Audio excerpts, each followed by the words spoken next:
আজকে একটা ভালো গল্প বলি। আমরা ভোট দিয়ে জেতাবো, তাহলে আমরা কারা? কারা আসবে ক্ষমতায়? আমাদেরকেই প্রমাণ করতে হবে আমরা কি ভারতবাসী না বাংলাদেশি। আমাদেরকেই প্রমাণ করতে হবে আমরা ভারতের নাগরিক না বাংলাদেশের নাগরিক। যাদের ভোট নিয়ে তারা ক্ষমতায় আসলো তাদেরকেই লাইনে দাঁড় করিয়ে দিচ্ছ। তোমার বয়স 120 হোক 110 হোক, তোমার যখন নোটিশ এসছে তোমাকে যেতেই হবে।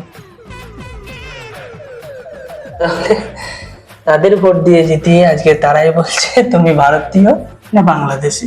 তারা বিচার করছে তুমি কোন দেশের। ভাই এগুলো কি কবে বন্ধ হবে ভাই? তুমি দেশের নাগরিক কিনা সবকিছু তারা বিচার করবে এখন।